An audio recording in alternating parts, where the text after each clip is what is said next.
ये मक़ामात मुक़द्दसा,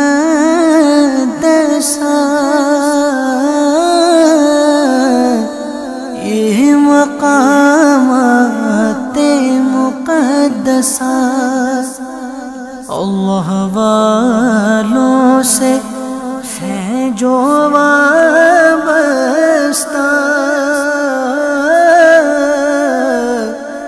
है मक़ामात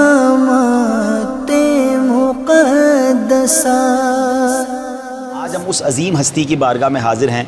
सहाबाए किराम में तो यूँ तो हर सहाबी चमकता सितारा है। मेरे आका फरमाते असहाबी कन नुजूम फ़बी अय्यिहिम इक़्तदैतुम इह्तदैतुम। मेरे सहाबा सितारों की मानिंद हैं, इनमें से जिनकी भी इक़्तिदा करोगे हिदायत पा जाओगे। मगर आज एक ऐसे चमकते सितारे की बारगाह में हाजिर है। इनकी यूनिकनेस ये है कि इनकी उम्र 250 साल से ज़्यादा की बताई जाती है और इन्होंने नबी पाक अलैहिस्सलाम को तलाश करने के लिए, प्यारे आका को पाने के लिए 10 बार आप बिके, यानी 10 बार आपको ख़रीदा गया। और बड़ा तवील वाक़या है। आप फ़ारस यानी ईरान के रहने वाले हैं और आप वो अजीम हस्ती हैं जिन्होंने ख़ुद हज़रत ईसा अलैहिस्सलाम के सहाबी की ज़ियारत की है। यानी हज़रत ईसा के जो सहाबी थे, हवारी कहलाते थे, उनकी ज़ियारत भी आपने की। और फिर आप अस्फ़हान यानी ईरान के रहने वाले हैं और आप जो है वो एक राहिब के पास रहते थे जो अल्लाह की इबादत करते थे। जब उनका इंतकाल होने लगा तो आपने पूछा कि अब मैं कहाँ जाऊँ। उन्होंने एक और मुल्क में किसी नेक शख्स का बताया, उनके पास गए, उनके साथ ज़िंदगी गुजारी। उनका इंतकाल होने लगा क्योंकि आपकी उम्र तो तवील थी, तो उनसे पूछा अब मैं कहाँ जाऊँ। तो उन्होंने दुनिया के एक और कोने का रास्ता बताया कि वहाँ जाएँ, वहाँ एक नेक शख्सियत है तो उनके साथ रहो। क्योंकि उस वक्त अल्लाह के नबी अलैहिस्सलाम तो तशरीफ़ नहीं लाए थे, तो लोग बुत परस्ती की तरफ और गलत कामों की तरफ थे। तो आप यूँ समझिए कि अल्लाह वहदहू ला शरीक को रब मानते थे और आप इन तमाम चीज़ों से अपने आप को दूर रखते थे। बहरहाल एक ऐसी शख्सियत के पास पहुँचे कि जब आपने उनसे कहा कि अब मैं कहाँ जाऊँ, तो उन्होंने कहा कि अब तो दुनिया में मैं किसी ऐसे को नहीं पाता कि जिसके पास तुम जाओ, मगर याद रखना कि एक शहर है जिसके उन्होंने निशानी बताई, जिसको आज हम मदीना कहते हैं, कि वहाँ पर अल्लाह के आखिरी नबी हिजरत करके आएंगे। किसी तरह अगर तुम उनका ज़माना पालो तो उनके पास तुम्हें हिदायत मिलेगी और उनसे बरकतें मिलेंगी। तो अब आपने लोगों से मालूमात शुरू की। तो एक काफ़िला जो है वो यूँ समझिए कि आज जिसको हम मदीना कहते हैं उस शहर की तरफ जा रहा था। आपने काफ़िले वालों से कहा कि मुझे भी अपने साथ ले लो। तो उन्होंने कहा कि तुम्हारे पास रकम है। आपने कहा रकम तो नहीं है। कहा रकम नहीं है तो हम तुम्हें साथ नहीं ले जा सकते। तो आपने कहा मुझे ग़ुलाम के तौर पर ख़रीद लो। अल्लाह अकबर, अपने आप को फ़रोख्त कर दिया मदीने जाने के लिए और फिर मदीना मुनव्वरा पहुंच गए। अब वहाँ पर ये इंतज़ार करने लगे, मगर चूँकि अपने आप को बेच चुके थे तो जो आपका मालिक था आपसे इतना काम करवाता था कि आप ख़ुद फरमाते हैं कि मैं बहुत दूर से वज़नी पानी की बाल्टियाँ कह लें और उस ज़माने के जो भी बर्तन थे मैं उठा कर लाता था कि मेरी कमर जो है, यानी आपकी कमर के बारे में आता है कि वो झुक गई थी और बहुत ज़्यादा आप कमज़ोर हो गए थे। दरख्तों पर चढ़कर खजूरें उतारते थे। एक दिन ऐसा हुआ कि अच्छा आपकी बात भी कोई नहीं समझता था, आपको फ़ारसी आती थी और उस जगह पर अरबी बोली जाती थी।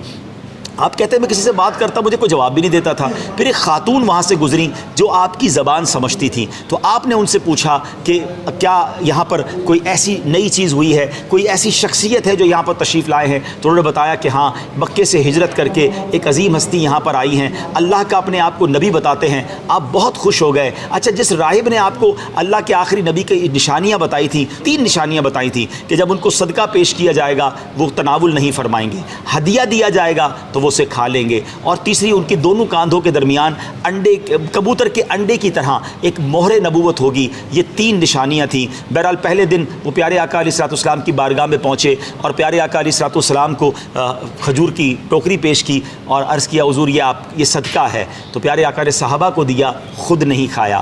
पहली निशानी पूरी हो गई। दूसरे दिन फिर वो एक टोकरी लेकर गए और कहा हुज़ूर ये हदिया है। प्यारे आका ने खुद भी तनावुल फरमाया, सहाबा ने भी तनावुल फरमाया।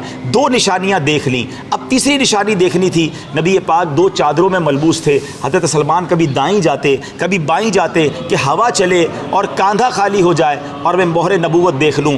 अल्लाह के नबी अलैहिस्सलाम मुस्कुराए, अपनी चादर हटाई, कहा सलमान जो देखना चाहते हो वो देख लो। हज़रत सलमान ने वो मोहरे नबूवत देखी, नबी पाक की पीठ मुबारक को बोसा दिया और सुभान अल्लाह नबी पाक के कदमों से वाबस्ता हो गए। फिर प्यारे आका को अपनी पूरी दास्तान सुनाई कि मैं किस तरह आप तक पहुँचा हूँ। मैं और आप तो नात का ये शेर पढ़ते हैं ना कि गिर पढ़ कर यहाँ पहुँचा, मर मर के इसे पाया, छूटे ना इलाही अब संगे दरे जाना ना।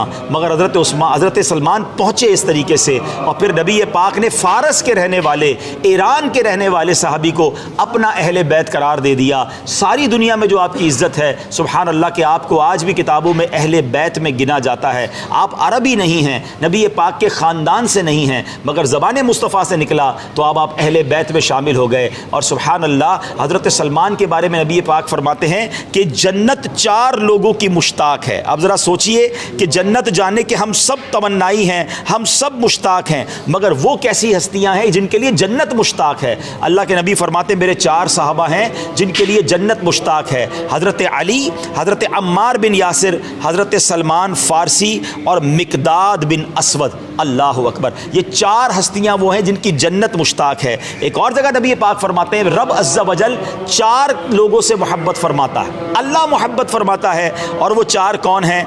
अली, सलमान, अबू ज़र और मिकदाद रज़ी अल्लाह तआला अन्हुम। तो ये वो हस्ती हैं जिनसे रब मोहब्बत फरमाता है, ये वो हस्ती है जिनकी जन्नत इंतज़ार कर रही है, और आज हम उनके कदमों में हैं। अल्लाह हमारी हाज़िरी कबूल फरमाए, इनके फैज़ान से बाला माल फरमाए। अच्छा, अब नबी पाक ने फरमाया कि अब जब अपने साथ रखना चाहा तो आपने कहा हुज़ूर मैं तो बिक चुका हूँ, आप तक पहुँचते पहुँचते मैं फ़रोख्त हो गया हूँ। अल्लाह के नबी ने फरमाया कि उसकी कीमत मालूम करो। तो जो आका था वो कहता है 300 खजूर के दरख्त चाहिए जो फल देने वाले हों, और 40 औकिया सोना चाहिए। ये बहुत बड़ी कीमत है नाजरीन, और खजूर के दरख्त कई साल बाद फल देते हैं। मगर मेरे आका का मौजज़ा देखें, सहाबा, प्यारे आका सहाबा के साथ जाते हैं और मिलकर दरख्त लगाते हैं, और अल्लाह अकबर वो दरख्त चंद दिनों में बड़ा भी हो जाता है, फल भी देने लग जाता है। और ये नबी पाक का मौजज़ा भी है। जो 80s में 90s में मदीने शरीफ गए हैं उन्होंने हज़रत सलमान फ़ारसी का वो बाग भी देखा होगा जो अब तक मौजूद था। और नबी पाक ने फिर सोना जमा किया सहाबाए किराम से, और 40 औकिया सोना भी हज़रत सलमान फ़ारसी की कीमत अदा की, अपने ग़ुलाम को गोया ख़रीदा और अपनी ग़ुलामी में शामिल कर लिया। आप तो अजीम हस्ती हैं कि आपने ग़ज़वा खंदक का आइडिया दिया था। उससे पहले किसी इस्लामी जंग में खंदक नहीं खोदी गई थी, मगर आपने नबी पाक से अर्ज़ किया कि हुज़ूर हमारे यहाँ इस तरह किया जाता है। तो फिर टनल बनाई गई, उसमें आग लगाई गई, और ये आपकी स्ट्रेटजी थी कि जिसकी बिना पर ग़ज़वा खंदक हुई।